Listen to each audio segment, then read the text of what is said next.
You know how good, of course, Daniels has been right on his shoulders. What a pass he made last week on the run to McLaren. This is going to be a big, big game. We're looking forward to it. This is Sunday at 1 o'clock. And I tell you, I think Daniels, guys, is going to go out there and play a very, very good football game. I have no problem in the big stage. I think he'll have fun playing against Lamar. I favor the Ravens there, Kimberly. Mm-hmm. But if you think Daniels is going to have stage fright, I don't buy it. He'll play well. What's your question to me? Well, that's it. Do you think that he will go head-to-head and perform properly against the Ravens? Do I think the Commanders will win? No. But to your point, Doggy, this Jayden Daniels kid, he's different.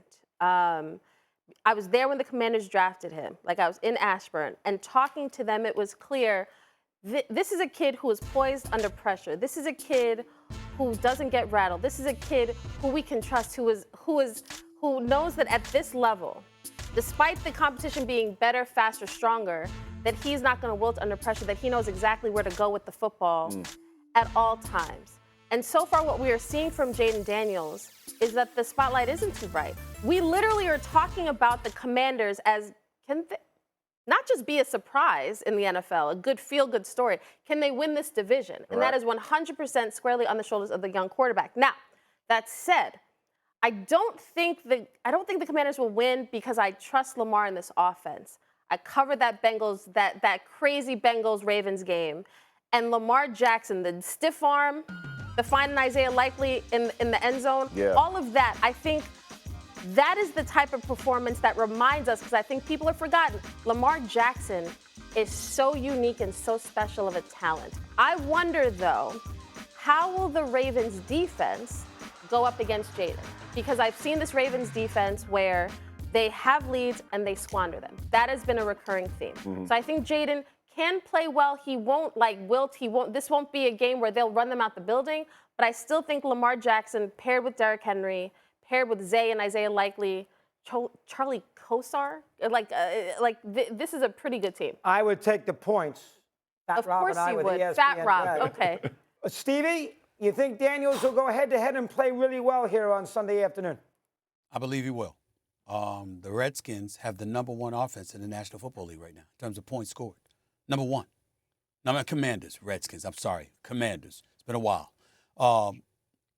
These guys have been balling, and Jayden Daniels has been doing his thing. I'm looking at his numbers right now. 77.1 completion percentage, 1,135 yards, just 4 touchdowns and 2 interceptions or what have you, a QBR of 73, a quarterback rating of 106. Who has he been compared to? He's been compared to a healthy rookie by the name of RG3. Who is the only quarterback in football who runs better from behind center than him? It's Lamar Jackson. If this guy shows up and shows out against the Baltimore Ravens, even though their defense has been suspect this year, we have to start having a different conversation about just looking at Patrick Mahomes as league MVP. We got to throw this brother up in the conversation. I agree with that. Jayden Daniels is balling. And not only that, here's what I like. And this is one of the reasons that I like Caleb Williams. I'm watching Caleb Williams, y'all, over the last couple of weeks. Chicago seems to be getting a better groove. He's handling himself in the pocket more. You know he's got the NFL body, even though he could get a little bigger. You know he can make every throw, etc. What I like about him, Jeff, what I like about him, Kimberly and Doggy, is that he didn't start out well, but Jayden Daniels is. And the second there were questions as to Jayden Daniels being that dude who should have been the #1 overall pick and stuff like that, all of a sudden you've seen his play upgrade. I like stuff like that. Because when you're the #1 guy, you don't want to hear that about you. And so I'm going to give Caleb Williams some love on this particular morning by simply pointing out that he's looked better over the last 2 weeks or so. But Jayden Daniels looks special. And if he shows up against the Baltimore Ravens this weekend, because you know Baltimore and Washington and how hyped that crowd is going to be for that matchup, he shows up on the road and balls out, he has officially put the league on notice. For sure. He's coming. And we can't ignore that. And make it clear, like, this kid understands the history within this area. He came to Ashburn and said, I want kids to look at me in not just Commanders fans to look at me the way that one day, like the way they used to look at Doug Williams, but also in the DMV, like the way they look at Lamar. Like he's trying to put the Commanders on the map to make it hard for fans in the DMV to just say, oh yeah, we're Ravens fans. Good point. That's he understands the stage and what's at stake. I love him here. What do you think? Massive statement game for not only he but for he and the Commanders. The Commanders, their offensive line has played well. Their running game has been solid. They have a good team. Yeah. What makes Jayden Daniels special is he doesn't try to force moments. He allows the game to come to him, and then he takes advantage of it. The Cincinnati play where he throws it to Scary Terry on the edge, and he's got a full-on blitzer that's going to be unblocked. He knows he's unblocked to make that throw. It's plays like that. That's not him forcing it.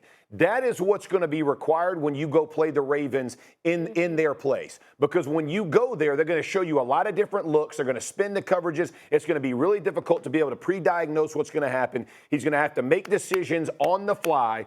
That's what separates good and great in our game. And what you've seen from Jayden Daniels, and will have to be a level of consistency, obviously, because we've only got a small sample size, but he has been special so far. This would be a statement because he would have surpassed all the ones we're comparing him to in this short window.